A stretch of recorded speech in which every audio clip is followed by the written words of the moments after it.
Allahyarham Tun Raha Tan Sri Muhammad Noah dilahirkan pada 11 Jun 1933 di Muar Johor. Beliau merupakan isteri kepada Perdana Menteri kedua Malaysia, Allahyarham Tun Abdul Razak, dan juga ibu kepada bekas Perdana Menteri ke-6, Datuk Seri Najib Tun Razak. Sepanjang hayatnya, Allahyarham disifatkan sebagai seorang isteri yang memikul tanggungjawab yang bukan mudah. Malah, pada satu ketika, tugasnya tidak hanya sebagai ibu, malah juga sebagai bapa.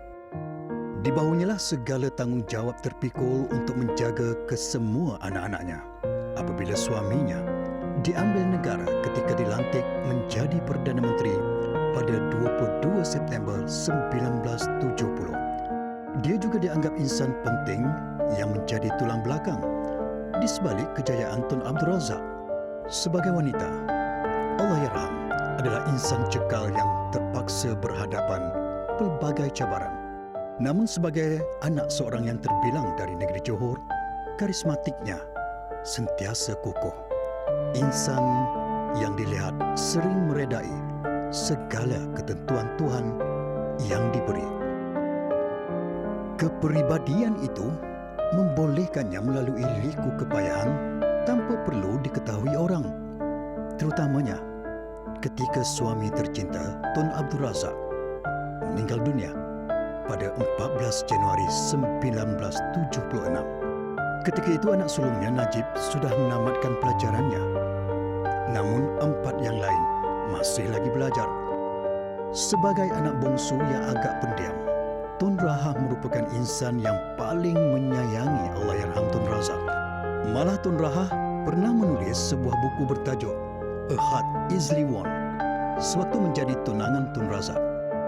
Buku ini mengisahkan romantisnya percintaan mereka walaupun hanya 3 kali saja bersua muka sebelum membina rumah tangga pada 4 September 1952. Tidak heranlah seluruh kasih sayang dimiliki dicurahkan sepenuhnya pada anak-anaknya selepas kematian suami tercinta.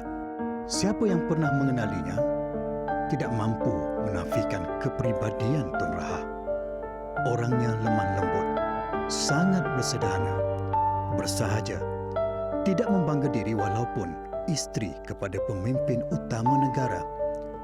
Akhlak yang sebaiknya menjadi suri teladan kaum Hawa. Disenangi segala warga kota dan desa. Anugerah Tuhan yang pernah dikurnia untuk kita. Allahyarham Tun Razak sendiri menyifatkan wanita ini sebagai isteri yang hampir sempurna. Dan kerana kepribadiannya jugalah banyak menyumbang kepada populariti Tun Razak.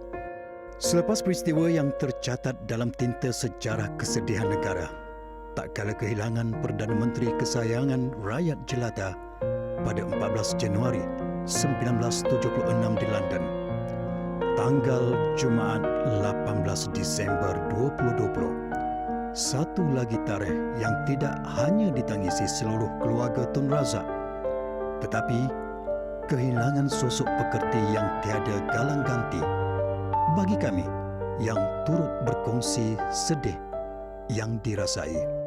Semoga Allah mengampuni insan pekerti mulia ini, dan kepadamu jualah kami memutuskan doa untuk dipohon agar rohnya ditempatkan di kalangan mereka yang beriman di antara segala solehin. Amin.